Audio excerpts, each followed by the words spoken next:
Hai teman-teman, apa kabar? Perkenalkan, saya Nopri. Saya aslinya dari Toraja, tetapi sekarang saya sedang berada di Kanada bersama suami. Kebetulan di sini saya bekerja di SD umum gitu. Jadi di video ini saya akan membawa teman-teman untuk berkeliling sekolah, kemudian menjelaskan sedikit bagaimana mereka tetap buka selama pandemi berlangsung. Sebagai catatan, video ini sengaja diambil di liburan musim semi 2 minggu lalu. Hal ini disebabkan karena sekolah di sini lumayan strict terkait menampilkan wajah anak-anak, foto mereka ataupun nama mereka di media sosial. Jadi teman-teman tidak akan menemui wajah anak-anak di video ini. Kita langsung ke videonya ya. See you there. Sebelum melanjutkan menonton, subscribe dan klik lonceng video ini, kemudian share ke media sosial kamu ya. Enjoy! Dari pintu masuk utama selama pandemi, siapapun yang masuk ke lingkungan sekolah dianjurkan untuk selalu menjaga jarak dengan orang lain dan juga mengenakan masker. Saat memasuki pintu, tersedia hand sanitizer dan informasi mengenai gejala-gejala COVID, precaution, dan juga form yang harus diisi oleh pengunjung terkait nama, nomor telepon, dan berapa lama mereka berada di lingkungan sekolah. Dari pintu masuk ada ruangan staff, ada gimnasium, dan ada juga lorong menuju kelas-kelas.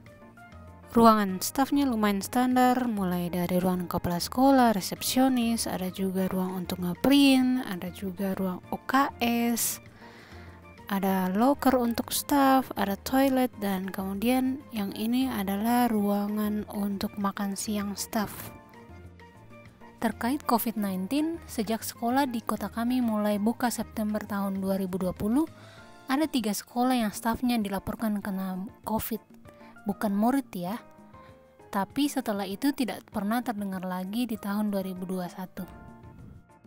Berikutnya adalah ruang gimnasium. Ruangan ini umumnya digunakan untuk olahraga indoor dan juga keperluan sekolah yang lain, seperti pertunjukan seni ataupun kelulusan siswa. Nah, di bagian atas gimnasium ini ada kafetaria. Ini adalah kantin versi Kanada. Di Kanada, untuk makan siang, para siswa dibebaskan untuk membawa bekal dari rumah atau membeli hot lunch dari sekolah. Ini tergantung perjanjian orang tua dengan sekolah, dan untuk sekali hot lunch itu biayanya sekitar $2 atau 20.000. Selama pandemi, kafetaria ini ditutup. Untuk makan siang, staf dari kafetaria ini yang akan mengantarkan makanan ke kelas-kelas sesuai dengan pesanan.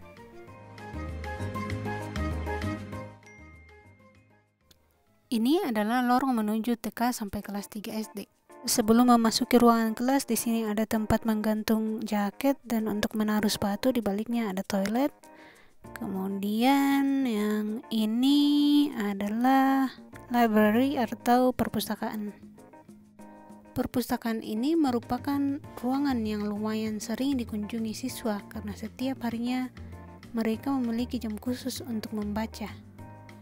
Untuk ukuran anak SD, perpustakaan ini cukup membuat saya iri. Buku-bukunya lumayan sangat lengkap. Di bagian sudut gedung ini sendiri ada 6 toilet untuk siswa, 3 toilet untuk anak perempuan, dan 3 toilet untuk anak laki-laki. SD di Kanada itu biasanya selalu dimulai dari taman kanak-kanak.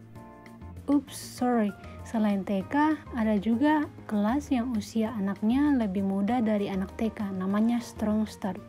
Kelasnya berisi anak-anak balita. Biasanya orang tua akan mengantar anak-anak mereka ke kelas Strong Start ini untuk bersosialisasi dan juga bermain karena sekolah menyediakan cukup banyak jenis mainan di sana.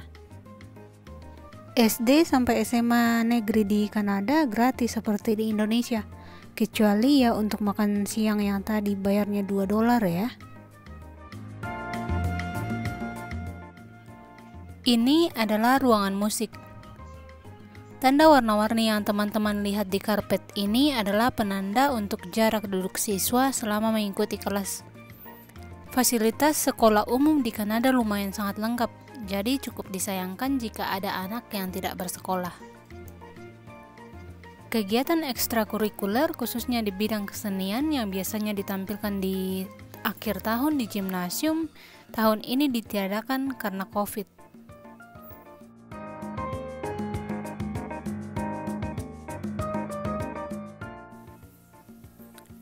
Di lorong sekolah seperti ini, biasanya akan ditempel kalimat-kalimat motivasi,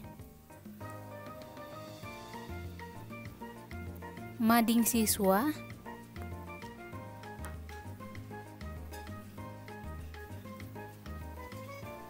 serta display nama-nama siswa yang berprestasi.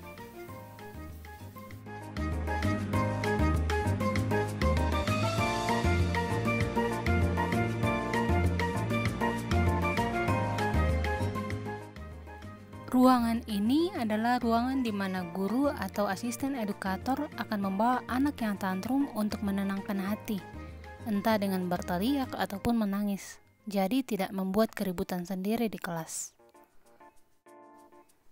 Di Kanada, anak yang berkebutuhan khusus ataupun Down syndrome diperbolehkan untuk datang ke sekolah umum. Biasanya mereka join di kelas, tapi ada saat-saat tertentu mereka pun belajar di ruangan-ruangan kecil seperti ini. Nah, di sekolah ada yang namanya asisten edukator yang bertugas membantu guru dalam mendampingi anak-anak tersebut ataupun mendampingi anak lain yang butuh pendampingan. Jadi guru tidak bekerja sendiri.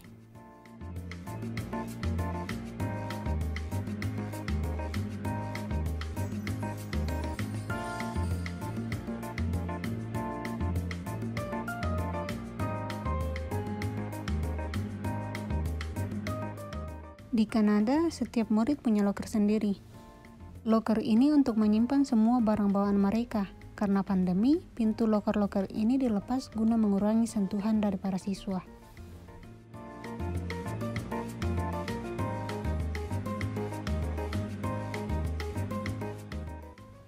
Untuk setiap kelas, selain meja dan kursi untuk belajar, ada juga tempat sampah dan juga sink atau bak pencucian.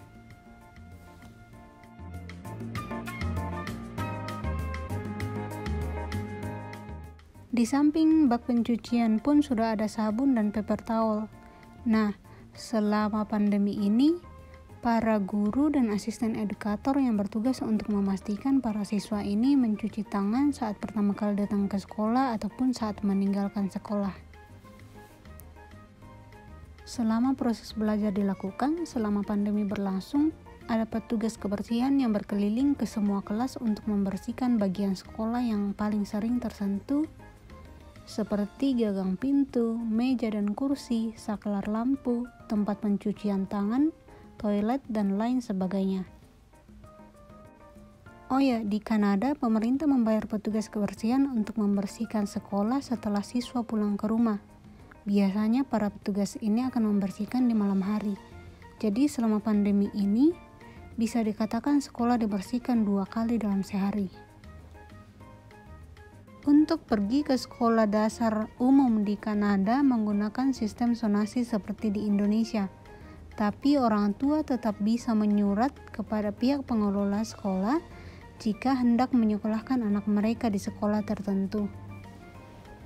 Selama pandemi ini berlangsung, sekolah membagi 2 waktu istirahat siswa demi mengurangi kontak antar siswa.